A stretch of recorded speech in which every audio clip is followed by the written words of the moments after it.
Petit bonjour du matin.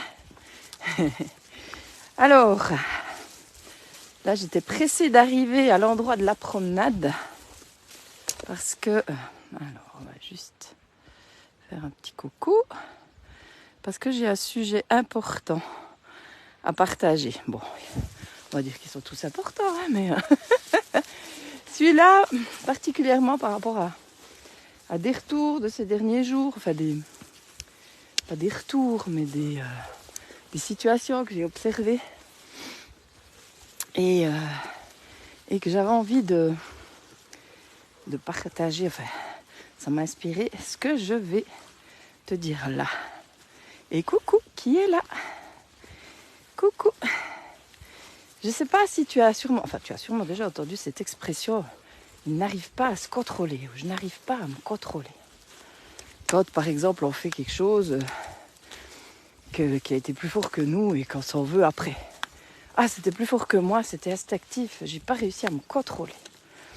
Et pourquoi je te parle de ça? Parce que j'ai eu plusieurs fois ces derniers temps des personnes qui m'ont parlé de violences subies par un conjoint ou par un proche, peu importe. Et souvent on dit ça, je n'arrive pas à me contrôler. Et justement, moi je pense que le problème, c'est justement le contrôle. C'est que, justement, on est tout le temps en train de se contrôler. Je m'explique. On se contrôle par rapport à nos pulsions. Admettons, on a été battu quand on était enfant. C'est en nous, ce truc-là, c'est en nous. Et ça devient comme une... Tant qu'on n'est pas allé voir la blessure en face, eh bien c'est un truc qui est en nous, qui nous ronge, qui nous fait mal, qui nous fait ruminer, qu'on tourne dans tous les sens. Mais c'est en nous, cette violence, elle est en nous. Et souvent, justement, quand on a vécu des violences, c'est automatique, c'est normal, puisque c'est en nous. On pourrait avoir tendance à être violent. Mais qu'est-ce qu'on fait? On va contrôler cette violence. On va se dire non, c'est pas bien, il faut pas que je fasse ça, j'ai pas le droit. On va la contrôler et en plus on va avoir honte pour tout ce qu'on ressent à l'intérieur de nous. En plus souvent, moi je rencontre souvent des personnes qui me disent je voulais surtout pas que mon enfant vive la même chose que moi. Et finalement le résultat, ce que je fais, je fais pas tout à fait pareil, mais le résultat est le même. Donc on a vraiment ce truc, c'est pas bien et je contrôle. Et la problématique est là, c'est la problématique du contrôle. Parce que derrière contrôle, pour moi, il y a la notion de je me force. Je me force à ne pas faire ce que j'aurais envie de faire. Je me force à ne pas penser ce qui vient automatiquement. Je me force tout le temps.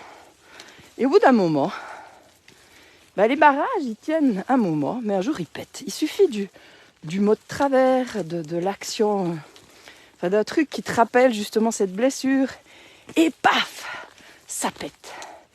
Et moi, pendant des années, j'avais peur de toute cette violence que je sentais en moi, parce que je disais tout le temps, je pourrais tuer quelqu'un. Et je le sentais vraiment ça. Et j'en avais peur. Pourquoi? Parce que je ne savais pas d'où ça venait. Je ne savais pas d'où ça venait. Je savais bien que cette violence, c'était pas bien. Et que tuer quelqu'un, c'était pas bien. Mais c'était là, c'était en moi. Et là, j'en viens à ce que j'avais envie de partager encore, c'est de faire la distinction, coucou Cécile, de faire la distinction entre contrôle et maîtrise. Et là, c'est totalement différent. La maîtrise, c'est quoi? Dans maîtrise, il y a maître. Je suis maître de. Et pour moi, derrière la notion de maîtrise, il y a la notion de compréhension. Si je suis maître en quelque chose, c'est que j'ai appris cette chose et que j'ai compris cette chose. Et maîtriser, se maîtriser et non plus se contrôler, ça change tout parce que j'ai appris à comprendre d'où venait cette violence. J'ai compris que ces pulsions que je sens en moi, c'est en lien avec ce que j'ai subi. Et quand je comprends, ça change tout. Peut-être que les pulsions sont tout le temps là, mais j'aurai les moyens de les accueillir, déjà en prenant conscience qu'elle est là, je prends conscience de la violence, je prends conscience de la colère, ça change tout, mais surtout s'il y a eu la compréhension, la connaissance de soi, c'est plus du tout pareil. Et moi qui ai eu pendant des années des pulsions de mort sur mes chiens, et après sur sur ma fille. Quand je suis allée me voir et surtout que j'ai vu que c'était humain d'avoir des pulsions. Bah ouais, il y a tellement de violence partout. On a tellement subi des choses. On porte des choses qui ne nous appartiennent pas depuis des lustres.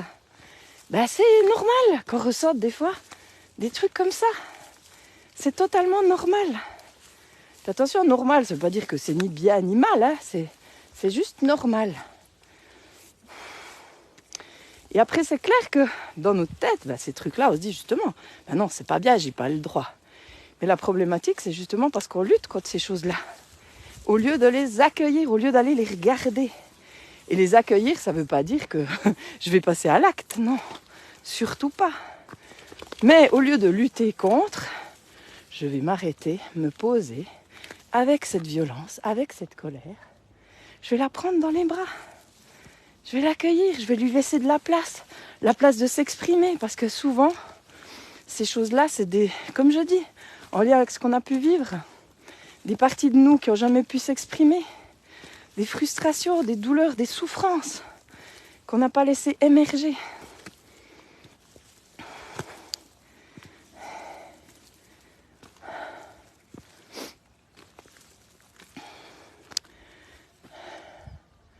Et c'est pas forcément confortable d'aller voir ça. Ça demande vraiment un sacré changement de point de vue aussi, hein. Mais c'est tellement bénéfique, ça change la vie quand on peut aller voir. Et moi j'adore aider l'autre à faire ce changement de vision. Parce que moi je l'ai fait. Je souffrais beaucoup. Et j'étais beaucoup dans le contrôle. Mais je voyais bien que plus je contrôlais, plus je luttais contre ces pulsions, plus elles étaient là.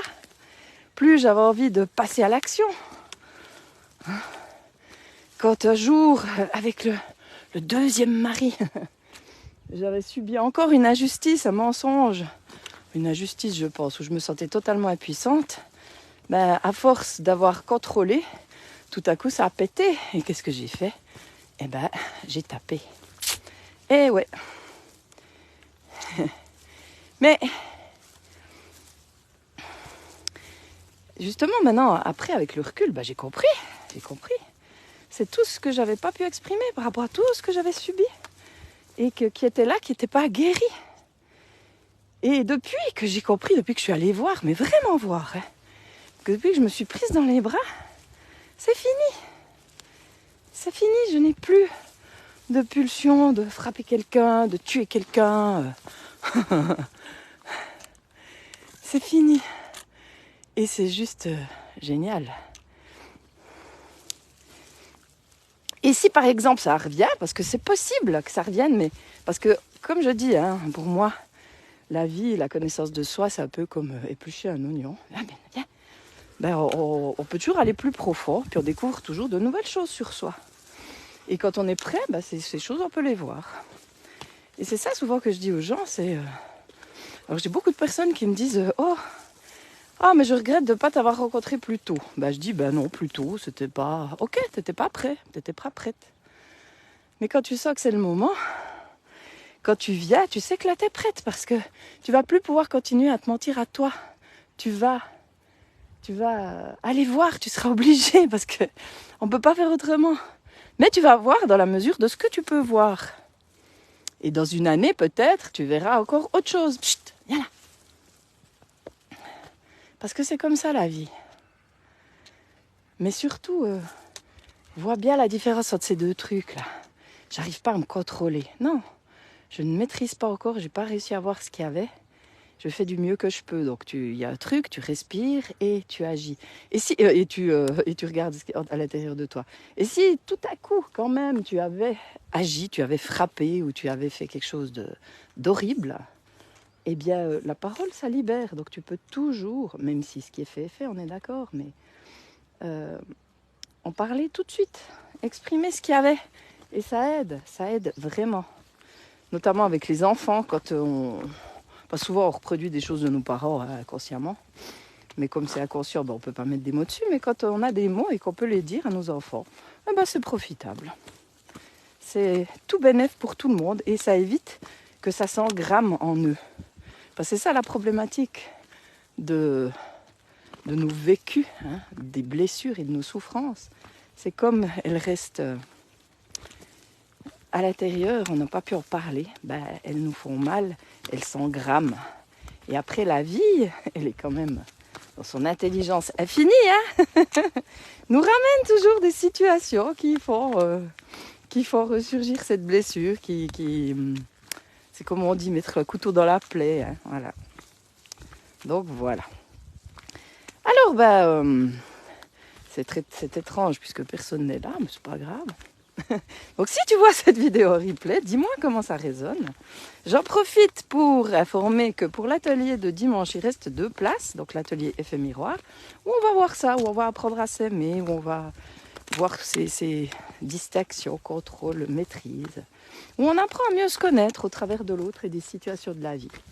Donc le prochain, le 25 février, le 3 mars est complet et le suivant, je crois que j'ai fixé hier soir au 17 mars, au 16 mars, exceptionnellement un samedi, 16 mars, puisque le 17, il y aura une réunion entre nous.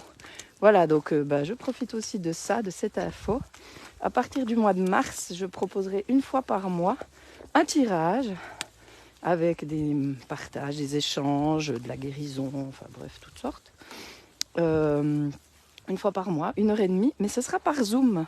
Donc ce sera entre nous. Et l'avantage de Zoom, c'est qu'on peut partager, on peut parler en direct. Il n'y a pas de décalage. Donc si tu es intéressé par cette formule entre nous, mets-moi un petit message privé et je t'enverrai les infos dès que j'aurai fait le petit document là, que je suis en train de préparer avec toutes les infos. Viens ici. Avec toutes les infos, les modalités et tout ça. Voilà. Donc, toute belle journée à toi. Dis-moi vraiment, j'ai vraiment hâte de t'écouter sur cette notion-là. Et puis je te dis à tout vite. Bye bye.